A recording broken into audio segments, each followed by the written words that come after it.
तो आपका ये कहना क्यों माना जाए कि आप पोजीशन में थे? ये तो ट्रायल कोर्ट का फाइंडिंग ट्रायल है। कोर्ट छोड़िए, उसको हमको बताइए। दोनों कोर्ट की फाइंडिंग है कि दो नहीं, पांच मात्र वो 20 आप अपना पोजीशन कैसे प्रूव करेंगे ये बताइए हम। रेवेन्यू रिकॉर्ड उसके नाम से, ऋण रेवेन्यू। पुस्तिका उसके नाम से। हाँ। आप फिर भी बोल रहे हैं हम पोजीशन में हैं, यस ऐसे मैम। कैसे मान लिया जाए आप पोजीशन में हैं? ये तो सारे साक्षी लोग बोल रहे हैं, उसके तो सुनने साक्षी के बोल रहे बाद हैं। टाइम बांट भी जाएंगे आप? मलट, ये तो मुझे तब पता चला जब तहसीलदार के यहाँ से जब रेवेन्यू रिकॉर्ड। तो आप रेवेन्यू रिकॉर्ड का बताएंगे पोजीशन कि आप बोर खा रहे थे। भले ही रेवेन्यू रिकॉर्ड में उसका नाम दर्ज हो गया था, लेकिन आप वो खा रहे थे, इसका क्या प्रूफ है? Lordship, this is the plaintiff's appeal, Lordship. Plaintiff preferred the suit before the, dismiss. both the courts had dismissed merit, but no, substantial question of law is then involved. Whether the oral gift deed is the valid or not. No. So, no, this answered as a no, as per the section 110 to 23 of the transfer of must be property. registered. No, there is no deed. But my property has been transferred in the name of the Himalaya Ashram without being any gift deed. Himalaya आश्रम का बाबा कौन है? बाबा है तपी मणि बाबा। हैं? तपी मणि बाबा। कौन बाबा? तपी मणि। ये कहाँ से नया बाबा? इसमें आया है तभी, हाँ नया बाबा है। और क्या बोलते हैं, मेरी प्रॉपर्टी को अपने नाम से दान पत्र है ऐसा कह के संशोधन पंजी में इंद्राज करा लिया है। और संशोधन कब पंजी का में दान बता रहा है? मैंने कब का दान बता? 1976 में। है 1976 में उनका कहना है कि 76? हाँ 1976 में my father gifted the property in favour of the आलेख हिमालय आश्रम तपी मणि बाबा, so that the property recorded in the name of the तपी मणि आश्रम। तो रिकॉर्ड भी हो गया उसी रिकॉर्ड भी हो गया डी 4 संशोधन पंजी। और ज्यादा अंदर सो रहे थे लगता है। बोल रहे हैं हाँ, नामांतरण भी हो गया। एक्चुअल में क्या था, मेरे फादर घर छोड़ के चले गए थे। वो और भी छोड़ के चले अब गए। उसके बाद क्या बोलते रहे नहीं, उसमें से जो तीन तीन डोली खेत है उसमें 2 डोली खेत में मैं कमाता खाता था। और साइड में एक आश्रम बना हुआ था जहां मेरे पिताजी रहते थे।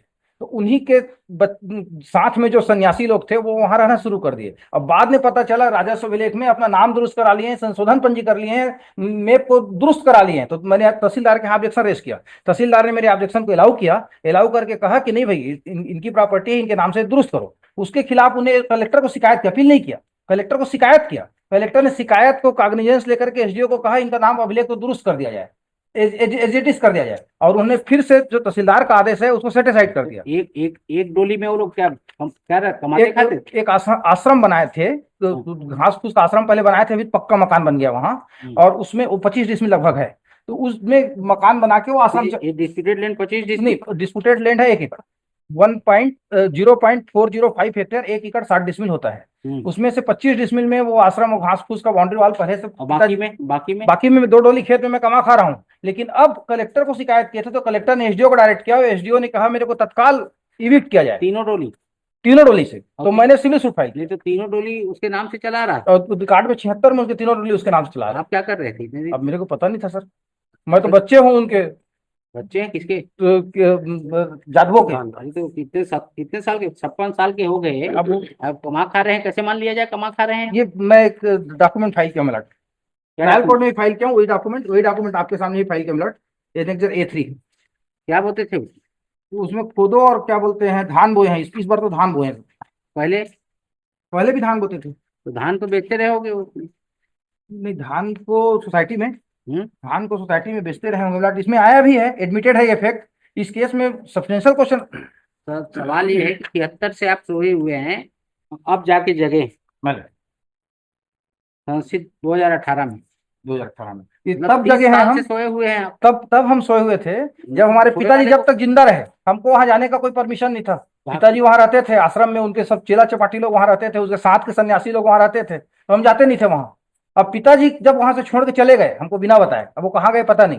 तब हमने क्या आप पोते खाते थे, इसका क्या प्रूफ है? दो ये आया है ऑलरेडी क्या है? अभिलेख में, क्लास एग्जामिनेशन में जो आया है, क्लास एग्जामिनेशन में दोनों साइड के विटनेस ने कहा है कि 25 डिसमिल में आश्रम बना है, शेष जमीन लोग बोते खाते चले आ रहे हैं। पर अभिलेख में 76 डिसमिल, अभिलेख में 0.401 हेक्टेयर शोधन पर जिसके नाम, जिस आधार पे नाम दुरुस्त हुआ है रेवेन्यू रिकॉर्ड में, उसने लिखा दान पत्र।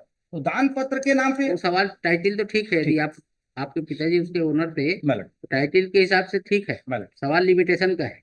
लिमिटेशन तो वही है मैलट कि जिस दिन तहसीलदार ने मेरे फेवर में ऑर्डर की, जब मेरे को जानकारी हुई तहसीलदार को मैं कहा, तहसीलदार ने आप जानकारी का क्या मतलब? जानकारी रेवेन्यू रिकॉर्ड में जब अल्टर हुआ तब मुझे पता चला कि वो नक्शा भी कटवा लिए हैं। रेवेन्यू रिकॉर्ड में 76 में अल्टर नामांतरण संशोधन पंजी 76 में दुरुस्त दुरुस्त हुआ, लेकिन संशोधन पंजी के लाइट में मैप दुरुस्त नहीं हुआ। मैप दुरुस्त हुआ जब क्या आप पटवारी हैं जो मैप को धरे धरे कोड खेत जाते थे? मतलब 2016 में जब दुरुस्त खसरा विमान देखता है ना आदमी। मतलब तो अब वो तो रेवेन्यू लगान कौन पटाता था? लगान हम पटाते थे, ऋण ये तो डिस्प्यूट नहीं है, लगान तो हम पुस्तिका पटाते किसके नाम से? मतलब ऋण पुस्तिका किसके नाम से? ऋण पुस्तिका मेरे पिताजी के नाम से था। अरे उसके नाम से नामांतरण हो गया तो ऋण पुस्तिका कहाँ है? ये अभिलेख में मैंने डॉक्यूमेंट पेश किया, ट्रायल कोर्ट का जजमेंट में आया है, ये पैराग्राफ है, ट्रायल कोर्ट का जजमेंट है।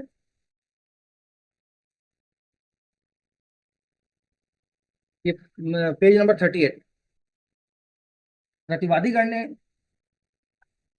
ये पेज नंबर 13 से, वादी ने अपने पक्ष समर्थन में, पेज नंबर 37 मिनट, वादी ने अपने पक्ष समर्थन में दामोदर यादव वादी साक्षी क्रमांक 1, गोपाल यादव वादी साक्षी अरे ये क्रमांक सब छोड़िए, ऋण पुस्तिका का बताइए किसके नाम से? आपके पास है ऋण पुस्तिका? आप अपना पोजीशन कैसे बताएंगे कि आप वो खा रहे थे?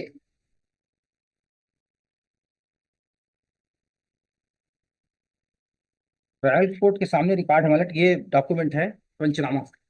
पंचनामा पंचनामा से नहीं चल, वो पंचनामा तो अभी जाके दूसरा बनवा दो। हाँ ये तो बना तो वादी वो का है, सबका कोई मतलब नहीं ये है बात आपसे। का है, इसमें ये कह रहे हैं वो उसका ने कुछ भी कहे, वो पंचनामा का कोई वैल्यू नहीं। D3 किसका है, D3 आप इसको इसको इसका रिबटल क्या है आपके पास कि 73 में ऐसे पंचनामा का कोई मतलब नहीं। P2 का डॉक्यूमेंट मैंने पेश किया है, क्या P2 के डॉक्यूमेंट B1 खसरा 5 साल है 16 का, ये मेरे नाम से, तो बाद में कलेक्टर के ऑर्डर, उससे ऑर्डर से हुए एसडीओ को तब ये ना। तहसीलदार के आदेश से मेरे नाम से दुरुस्त हुआ था। पहले तो का 76 का, पहले का 76 का तो तो उसके मेरे नाम नाम से से, है ना। मिसाल बंदोबस्त अधिकार अभिलेख मेरे नाम से है। अरे उसके बाद जब 76 में नामांतरण हुआ बोल रहे तो 76 में संशोधन पंजी में एंट्री हुआ, संशोधन पंजी के लाइट में रेवेन्यू रिकॉर्ड में नाम दुरुस्त नहीं हुआ।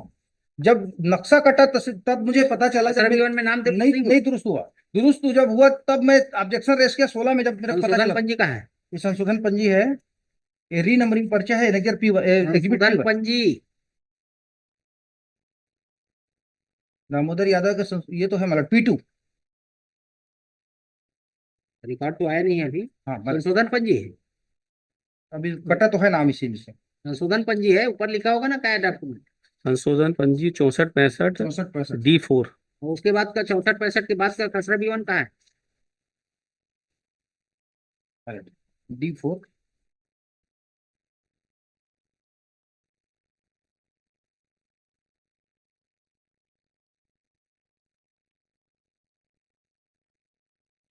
ये संशोधन पंजी है 20/12/76 का, तो उसमें उसका नाम चढ़ा होगा, वो वाला है। 20/76 है, मेरा नाम काट के उसका नाम दुरुस्त हुआ आपका है, नाम काटे कि आपके पिताजी का नाम काटे? पिताजी का नाम चादवो का।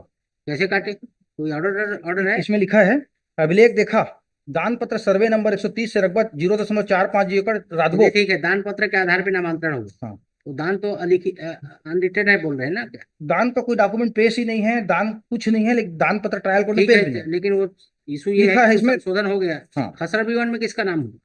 खसरा B1 में तो आलेख में हिमालय का नाम है, तो आपका है खसरा 88 में, बीवन? 88 में, हाँ, मतलब 88 में नामांतरण भी हो आलेख में गया। हिमालय का नाम है, खसरा बीवन में भी आ गया था, उसके आलेख में बाद भी हिमालय आप सोए रहे। D6 में। ऋण पुस्तिका भी उसी के नाम से होगा, तो आपका ये कहना क्यों माना जाए कि आप पोजीशन में थे? ये तो ट्रायल कोर्ट का फाइंडिंग ट्रायल है, कोर्ट छोड़िए, उसको हमको बताइए। दोनों कोर्ट की फाइंडिंग है कि दो नहीं, 5 मात्र वो 20 आप अपना पोजीशन कैसे प्रूव करेंगे ये बताइए हम। रेवेन्यू रिकॉर्ड उसके नाम से, ऋण रेवेन्यू। पुस्तिका उसके नाम से, हाँ, आप फिर भी बोल रहे हैं हम पोजीशन में हैं। यस ऐसे कैसे मान लिया जाए आप पोजीशन में हैं? ये तो सारे साक्षी लोग बोल रहे हैं, उसके साक्षी बोल रहे हैं। टाइम बांट भी जाएंगे आप? मतलब ये तो मुझे तब पता चला जब तहसीलदार के यहाँ से जब रेवेन्यू रिकॉर्ड, तो आप रेवेन्यू रिकॉर्ड का बताएंगे पोजीशन कि आप बोर खा रहे थे। भले ही रेवेन्यू रिकॉर्ड में उसका नाम दर्ज हो गया था, लेकिन आप वो खा रहे थे, इसका क्या प्रूफ है? अब ये ओरल एविडेंस से आया है, दोनों पार्टी ने कहा है, मैं इसको पढ़ देता हूँ कि नहीं मत पढ़िए, रिकॉर्ड में बताइए। मतलब मीन वाइल 2 डोली के लिए मेरे को स्टेटस को मेंटेन करिए, मतलब हैं? 2 डोली के लिए, तो 20 डिसमिल तो उनका आश्रम बना हुआ है, उसको अभी मैं कुछ बोल नहीं रहा हूँ, तो तू भी मेंटेन स्टेटस को, जैसा जैसा जिसका कब्जा है। आप उसको भगा के बाबा आप बच नहीं जाओ वहां पे। नहीं, अब वो तो रिकवरी ऑफ पोजेशन का मेरा सूट है, मेरा सूट अलाउ होगा तब उसका पोजेशन मिलेगा, नहीं तो मेरे पोजेशन तो मिलेगा नहीं उसका 25 डिसमिल का।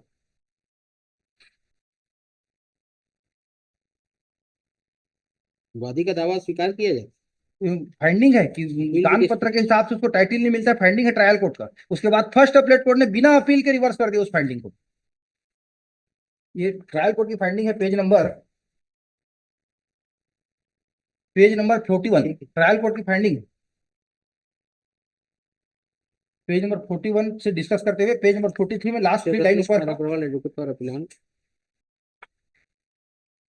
28 Soni respondent 28 respondent 28 heard issue notice नहीं हर्ट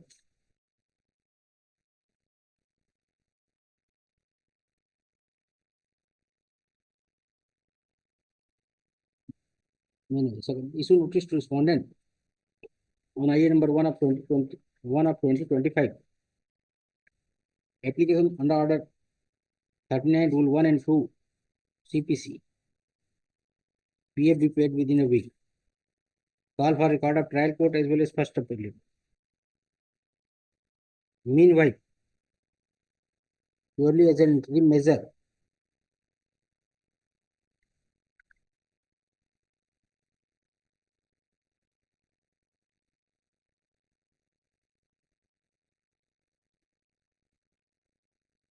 तो कोई एग्जीक्यूटेबल डिक्री तो है ही नहीं। मैं इसी 13(1)(2) लगाया हूँ कि वहां मेरे को यदि रिकॉर्ड के it is directed that status quo in respect of status quo as exists today in respect of suit property be maintained till further action. बोला जाएगा।